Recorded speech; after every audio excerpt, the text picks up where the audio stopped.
open. Pag kinlose mo, solid. Parang bagong auto. Oo. Sa harap, sir. Oh, lapat yan guys ha, lapat. Hindi wavy. What's up potatoes? What's up sa inyo mga patatas? Nandito na naman tayo sa mga panibagong video natin. Okay. So, ang re-review natin ngayon guys is box type. Yung re-review natin ngayon. So, nandito tayo sa bahay ng bahay ni boss. Di pa natin alam yung name niya pero malaman natin later. So, ayan guys, so hinihintay lang namin pumasok. Kita nyo naman ang magandang auto ni boss. Yan, so tingnan natin guys anong meron sa niya. Titingnan natin anong meron sa box type niya. Nakita ko to sa Facebook groups, di ba? So inask natin if pwede natin matignan yung kanyang box type. So titingnan natin ngayon kung anong meron. Hindi ko pa nakikita yung box type guys, no? Pero malaki yung potential. Kasi naka-Subaru si boss, no? Naka-Subaru si boss. So titingnan natin guys. Titingnan natin anong meron sa kanyang box type. Check natin.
Bahay niyo ba to, boss? Bahay ng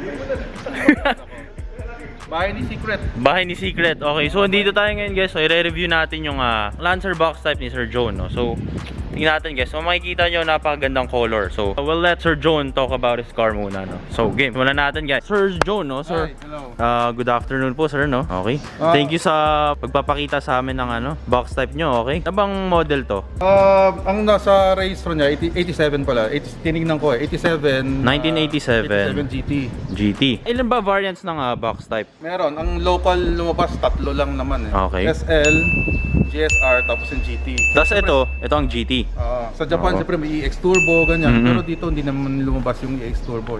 Kino-convert lang nila na EX Turbo. Tayo na lang nagagawa. Tayo na lang, pero okay. yung nilabas, yung alam ko tatlong variants lang siya. Bakit box type, Sir Joe, no? Sa box type, bakit ito yung napili nating kotse? Nung high school ako, Siyempre, high hanggang school. college, ito sakyan ko. Tapos nung nagde-date kami ni Mrs., minsan, dala namin yung... Sir, this specific car or ibang Hindi, ibang box ibang type, car okay. na yun. Nakakuha namin yun, bumili yung parents ko, 1986 yata or 85. Naalala ko yun, parang 85,000 nun eh. Brand new. Brand new? Na ganito? 1986, oo. Pero kulay pula siya, SL lang siya. Stock. Pinakababa, SL. Base model, kumbaga. Base model. Tapos, yung kaya nangyari, syempre in time, ayaw na nila. Na ako na parang nagmana nung na box type ng luma. Tapos, yun nga, nag-date kami ni Mrs. Kapag college, ligaw-ligaw, yun ang kotse namin. Yan, nung naghahanap ako dapat ng lumang kotse, yun nga, naisip ko nga nabalikan yung dati namin. Siyempre, yung pinagde-date namin, date car namin. So sir, para to bring back memories, kumuha tayo ng ganito, no? Oo. So sir, tanong ko lang, no? Kung makikita natin, meron tayong WRX. Ano ba feeling kapag ganito din na drive? Iba eh. Una-una yung feel iba eh. Parang, yun nga, parang very analog eh. Walang computer, wala lahat. Tumiri ka, tulak mo lang. Tulak. Andar ulit. Andar agad. Andar. Parang walang masyadong walang masyadong problems. Pag nasiraan ka, punta ka ng kahit ang talyer, maayos nila. Ngayon, nostalgia ang pinaka-ano dyan eh. Oo. Kasi no guys, no, kung alam nyo, syempre, no, si Sir Box type yung kanya. So, ang dinadrive ko, ayan, Corolla, no. So, iba talaga guys, sinasabi ko sa inyo, iba yung feeling kapag nagdadrive kayo ng lumang kotse. Di ba ako, murang age pa lang, ganito na yung ano. Kumbaga, so maging tito di ba sir? Tito muna din na drive natin, kaya all stock tayo, all stock. Sir, kwentuhan mo naman sa amin, ano, bakit ganito ang color? Ano ba tawag sa color na yan? Yung gumawa, ang binigay niya sa akin pangalan, yung Finland Post Office Yellow ang tawag niya, ang tawag nila. Kaya ganong kulay kasi merong gumawa dati ng halos ganito rin, pero matagal ko na nakita yun. Siguro mga 2 years or 3 years ago, nakita ko ang ganda nitong backlight. Pag gagawa ako, medyo kokopyahin ko yung kulay. Doon nangyari, doon nag-umpisa kaya itong kulay ng pinili ko. Pero bago ito, ang dami rin, siyempre marami kami pinag-usapan nung gumawa. Sa ano yan, Area 1 Garage, ang tumira nito eh. So marami rin kaming kulay na pinagpilian. Opo. Siyempre, una-una pipiliin natin yung stock color para siyempre, di ba? Pero pag problema kasi sa stock color, magmumukhang luma yung kotse mo pa rin eh. So, nag-decide ako na medyo young and new, fresh yung kulay. Fresh yung kulay, mo, parang bagong kotse pa rin siya, kahit naguma yung itsura niya. Siguro hindi nyo makikita sa camera, pero ang color niya guys is parang siyang orange na yellow na basta sobrang saturated ng color guys, no? Ano ba meron sa harapan natin, sir? Unang-una, harapan, ano meron sa harapan? basically stock naman siya. Stock engine, okay. Stock engine, AG33 yata yan. 5-speed, not this big lahat. Kaya buksan natin yung engine. Yan. Ayun, sir, naka-ano siya guys, no? Naka semi-wire tuck. Wire tuck, tapos naka-headers, tapos ito, bagong bili ko. Ayun guys, usually, yung makikita nyo madilaw, di ba? Usual naman, pero si sir, kailangan maputi yan. Power steering na rin. Unang-una, kaya ko to kinuha dun sa previous owner kasi kompleto na siya eh. Pero nakuha nyo siya, sir, maayos na. Maayos na siya. Opo. Nung nakuha nyo, sir, ano ba mga pinalitan natin dito? Side mirrors, pinilitan ko kasi yung side mirror niya hindi Murakami, original. Yung grill, siyempre, body color to. Opo. Ano yan, tapos may Mitsubishi dyan eh. Tinanggal ko yung logo, nandito. Headlight, sir, Ito, pinago ko yung Humbered. Pinago ko. Headlight dati sa na kanya yan. pa rin, oo. Tail lights, binago ko rin. Bumili akong bago. Kasi, siyempre, pag yung luma, medyo dark eh. Parang bago to, tapos Hindi bagay. maganda tignan. Yan, siyempre, yung gulong. Gulong, no? Yung gulong niya dati, banana type. Banana ng Concept 1. Pero old school yung old school design. Oo. So sabi nyo, gusto niyo yan, Mas di ba? gusto ko kasi- Ano bang name na ito, sir? Atara yan. Atara Racing, okay. Mas yan, pare staggered siya. Mm. 8.5 sa harapan, 9.5 sa likod. Kasi yung pagkagawa sa box type talaga, Oo nga, pasok. no? Oo, medyo pasok kasi ito eh. Pag yung stock, ito nasa loob. Sa loob. So talagang sinabi rin nung seller sa akin, wider yung likod. Oo. Actually, hindi ko nga pina-order ko 8.5 harapan, 8.5 sa likod. May kita nyo, built not bought. Yan ang sticker ng mga may ganitong auto. So sir, nakita natin sa labas, sariwang-sariwa. Sir, baka pwede pumasok tayo sa loob. So yun guys, no, sidings pa lang makikita nyo. Usual na problema ng mga ganitong kotse guys, yung mga kalawang dyan. Pero syempre itong kay sir, sariwang-sariwa. So sir, Recaro seats. Pagkakuha ko, ganito na Pagkakuha. pinilitan na nung... Pinalitan. Okay. So sir, ano ba meron dito sa loob natin? Ganun pa rin. Stock pa rin naman siya. Opo. Pero ang gusto ko sa kanya, yung dashboard niya, walang cracks or anything. So same rin sir sa mga same lang yan. nagka-crack rin pala to. Oo, marami Okay. yan. May cracks, may diba? Medyo so sariwa pa. siya. Tapos, syempre, ito, katulad nitong panel na to, yung original, medyo, crack na. Crack na talaga, okay. Na to. Pero sir, anong year ba to? Anong year to? 87. 87, no? So, crack na tong mga parang decals na yan. Opo. Yung tama-tama, mayroong nagbebenta sa Batangas. Ito maganda, kompleto siya. Ang maganda rito, yung nga katulad, One click one talaga, click no? lang, kahit Oo. na malamig. One click siya. Oo. Andar siya. Saka yung dimmer nito gumagana. So ito sir, ang gauge natin stock yan. Ganito ba't lahat ng stock sir? Hindi, Kasi hindi. parang masyadong Actually marami, ito, no? turbo pa nga to eh. Kasi usually hindi yellow to eh. White Oo. lang yan eh. Ibang version yan. Pero nung nakuha ko, ganyan na siya. Okay. So pag mo to, yellow di ba? Opo. Yellow din to. Yung iba kasi kulay green. Green. Tama, usually green. Ito rin yung one reason kaya ginawa kong medyo orange yung kotse dahil okay. para terno rito. So sir, steering wheel. Nakikita ko, sariwang-sariwa pa. Sariwa rin. Napakalinis pa dito sa loob, no? Ano to sir, restored? Yung mga Carpet. Carpets. Pinalitan ng carpet para mas malinis. carpets. Ito, sariwa rin yung Oo. shift knob, di ba? Sobrang sariwa talaga nito. Sidings, ano, itsura na sidings guys, no? Kaya ito, gumagana. Kahit Oo, naka-open ayan, yung door, di ba? Na yan. Kasi naka-open door Syempre, natin, sumasensor. gumagana siya, Oo. oo. Ceiling talaga, ganito Hindi ko talaga alam ang stock. kung pinagawan. Basta nung ano ko, ganito na siya. Pinalinis ko okay, lang. okay. Pinalinis ko lang. Basta lahat ng maliliit na details na hindi oo. kulang, yun ang inayos ng inayos. Actually, yun ang mas mabusisi, maliliit eh. Opo. Para maging maayos eh. Ang clock, nung nakuha nyo, gumagana. O, gumagana yan. Oo. Pero, mahina ng ilaw.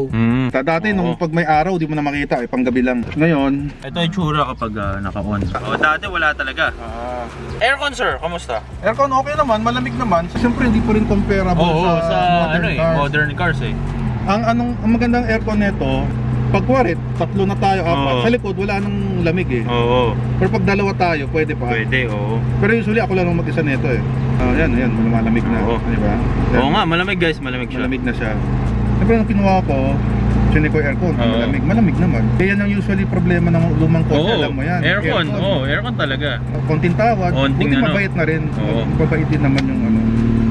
Ang maliliit na details, ang yung nag-separate sa mga ano eh. Katulad ito, hindi lahat ng box type may ganito, yung ganito. Ano ba to, sir? Yung rubber. Pang Sensor, stopper. sensor. Yung mga goma niyan, kinumpleto ko. Ah, okay. Yan, hindi lahat yan meron. So, all four corners meron siya. So, yan, medyo...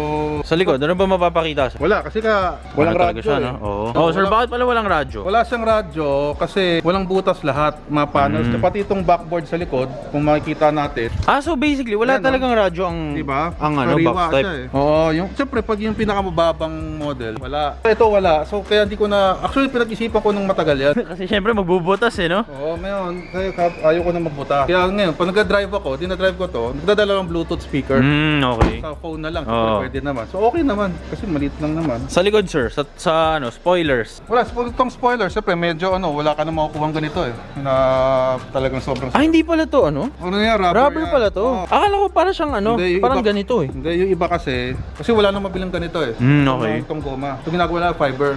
Oo. Ngayon, nang bubutas dito, parang rivet. Parang, Okay. kaya, Pero ito sir, original na Lancer Original ganito, oo. accessory. Yan ang original. Okay. Yun nga, itong turbo light, ninanakaw yan. Kasi Alin, mga 2005 yan, itong mga 2,500 to 5,000 bentahan yan eh. Original, kaya ninanakaw yan, kaya yung tornilyo ko alin. Ayun guys, so makikita nyo allen. Para at least mahirapan Mahirapan lang makuha, sila, oo. diba? Kuwari, di ba, nagpo-post sa mga sale. Pag may naglabas ng turbo light na tawag nila dyan, sandali lang yan. May Kukunin agad. Okay. sigurado yan, mapupunin yan. Ito sa kabila sir, reverse. Yan ang reverse. Gumagana reverse. Mm. Ito, pag naka-on lights, naka-on din itong Turbo black, light, itong red oo. ng turbo light. So, kasabay ng tail light yan eh. Tapos yung plate, yan talaga plate, PFR 916. Kasi yung plate natin, mahaba. Mahaba eh, oo. Pangit eh. So, pagawa ko Japanese plates. Oo. Para hindi naman masyado huliin. Pag ganyan old school, hindi mo hinuhuli ng Oo. plates eh. Disc brake sa likod, syempre. Harap likod, disc brake. Harap likod, disc brake. Ayan, kung makikita Mga nyo. shocks, pinilitan kong bago lahat. KYB, syempre, gas type. Oo. Tapos KYB. yung mga bushing niya, lahat yan. Walang kalampag to eh. So usually na problema ng mga ganito, yung pagsara, bisagra sir, di ba? Oo, yung Pero ito, pintuan. pwede ba natin marinig kung ano yung Ganun itsura? ha. Oo. Yan ha. Diba? Open. Pag kinlose mo, solid. Parang bagong auto. Oo. Sa harap sir, pakinggan natin, anong tunog niyan? Oh, lapat yan guys ha, lapat. Hindi wavy. So usually problema niyan bisagra, di ba? Saka yung, di ba, yung nga, katulad nga, Yung sa akin. yung sinarado niya yung door, Bragag eh. Parang kakalas buong. Kakalas, kasi oo. marami siyang kalawang na Oo. so, medyo solid Oh, siya. so pakinggan natin last guys ah. Kahit tulak mo lang konti. Di ba? Yan ang quality. Yan ang di mo makukuha sa 60,000 na kotse. Tama. Sasabihin pa masyado ba, sir? kasi medyo, yung nga, stock ng engine eh. Oo. Actually, engine naman pinag-uusapan dyan. Pero stock yung engine ko eh. So sir, bakit hindi kayo nagpalit ng makina? malaking Yan ang ano maganda. yan. Kasi pinag-isipan ko yan. Oo. Unang-una, mahal. Siyempre. Pa-convert ka, 100,000 yata. Oo. for engine Mahigit, saka di ba? yung- Mahigit eh. Mahigit pa nga eh. 100 mababa na nga. Oo. Nagtanong na ako actually. Yun nga, unang-una, budget, mahal. Naisip ko, pag nagpalit tayo ng kahit medyo modern na engine o ano Oo. man, iba na rin yung feel. Iba yung ride eh, di ba? Oo, iba na yung feel ng box type eh. So isip ko, ito yung kinalaki ako, bata ako. So gusto ko ma-feel Oo. yung Childhood, yan pa rin, di ba? no? Oo. Actually, yung engine naman niya, hindi man siya mabagal eh. Preppy naman siya eh. Alam mo, pag umano ka, May ano pa rin, di ba? May sipa pa rin. May sipa pa rin siya. So, okay na siya. Gas consumption, kamusta naman? So, hindi ko binibilang, pero medyo malakas talaga. Malakas talaga, no? Carb type eh. Oo, medyo malakas. Ano ba to sir? 1.6 1.6 to eh. oh. Malakas talaga. Lalo na, lumang kotse, Oo. 1.6. Dati, 1.6 na, mayabang ka na nun eh. Oo. Ano, Oo. Puta, yabang mo na nun. Eh, ilan Kasi ang ano dun, parang 1.3 di ba? Oo, 80 horsepower lang Oo. yata dati nun eh. Mat pinapatunog-tunog mo na, di ba? Pinapalo mo na sa red line eh. Ano, feeling Oo. iba na eh. Okay naman siya. Basta pagdala mo, Iba talaga feeling. reminisce mo saka, yun nga, saka na-appreciate ng tao. Natutuwa ka rin eh, na na-appreciate ng tao yung ginawa mo. Parang, Oo. yan, kahit dalhin ko yun, mas maraming titingin dito kaysa yun eh. So ayan guys, no, kung makikita nyo, andito yung isang kotse ni boss. No, yung WRX. Napakaganda rin guys, no. So, Kaya, oo. total, kaya ka nagre-restore kasi gusto mong balikan Maganda eh. Oo. yung kabataan mo. Saka syempre, itatago, most likely, itatago mo yan ng matagal eh. So, useless kung Titipirin. mo. Wala rin, sayang lang. Thank you sir sa pagpapakita sa amin ng box type nyo, okay? Napakaganda sir, napakaganda. Thank you guys no, sa panonood, no. Sana may mga natutunan kayo. So sir, Sir Joe, no. Salamat sa pagpapakita sa amin. For sure may mga matututunan yung mga manonood. Napakaganda guys, no. Sir, thank you po. Thank you rin Pinakita sa nyo yung ano. pagpunta mo rito, Oo. kahit marikina ka pa pala. Naligaw ka pa. Oo. Yan na, ano, at least. So, okay lang guys, no, para mapakita natin sa inyo ano yung mga, kasi sir, ako personally mas gusto ko talaga yung mga lumang Oo nga, kotse. napanood ko nga yung vlog mo eh. Mm. Sabi mo, ako bata ako pero gusto ko Oo, talaga. ano pa lang ako sir, 22 eh. 23 pala, 23. Pero syempre, mas maganda kasi kapag otits yung pormahan eh, di ba? So yun no, thank you guys sa panonood and kita-kita tayo sa mga susunod na video. Salamat. Ayos.